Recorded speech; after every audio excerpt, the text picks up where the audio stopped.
Antimonios, te ha pasado que al volver a tu pueblo parecía una simple visita, pero en estos lugares, el pasado no se queda quieto. Mateo encendió una vela. Otro hombre guardó una marioneta.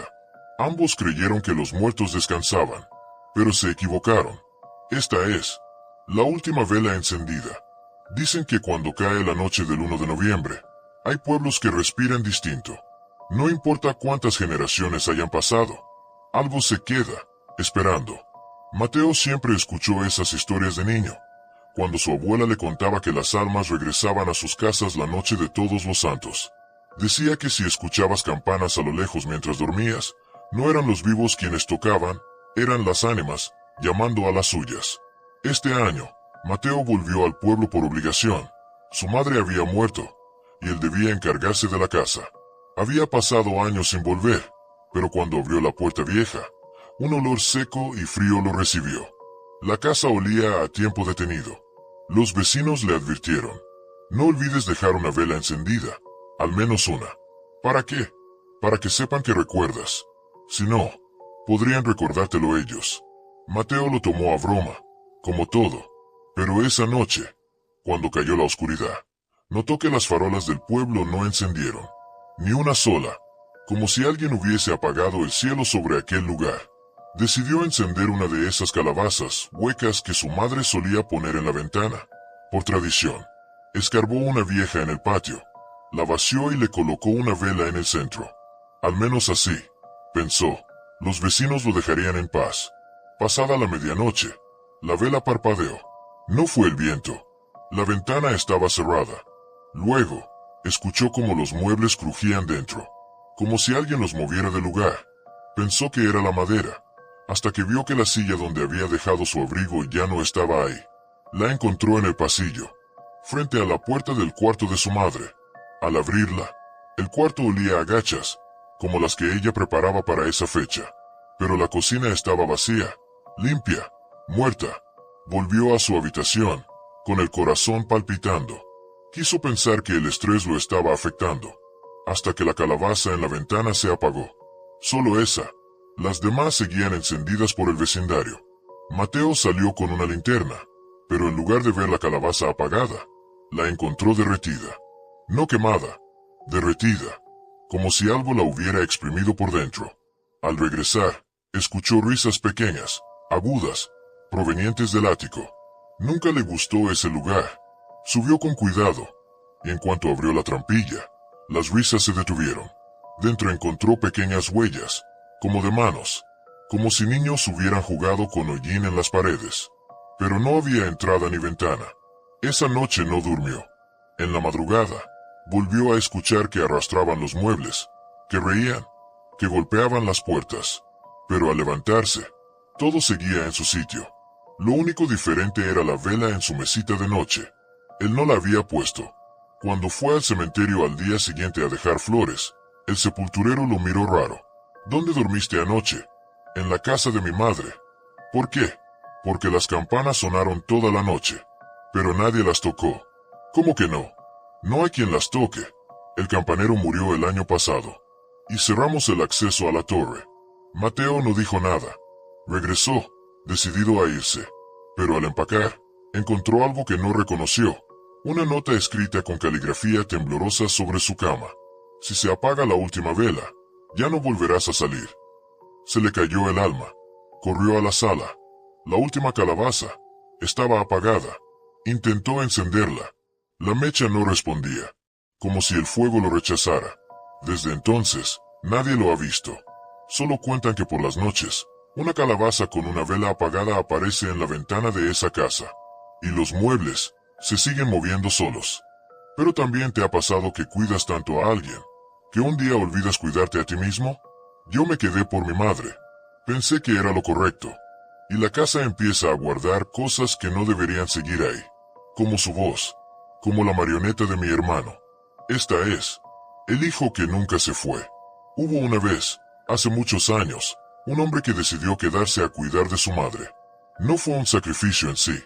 Al principio lo veía como una decisión natural. Pero con el tiempo, las cosas cambiaron. Los años la habían marchitado. Y no era solo su cuerpo, sino su mente. Cada vez, ella se perdía más en sus recuerdos, murmuraba palabras ininteligibles, y a veces me miraba con esos ojos vacíos, como si no supiera quién era yo. La casa estaba en las afueras del pueblo, rodeada de silencio, de la quietud de la naturaleza. No era el lugar perfecto para vivir, pero era lo único que conocíamos.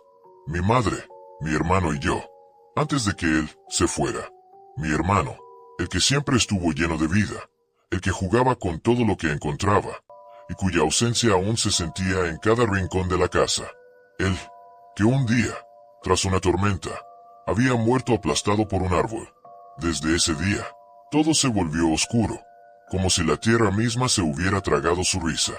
La marioneta que mi hermano adoraba, la que siempre llevaba consigo, la que parecía ser su compañero más fiel, permaneció en el patio, abandonada, con el paso de los años cubriéndose de tierra y moho.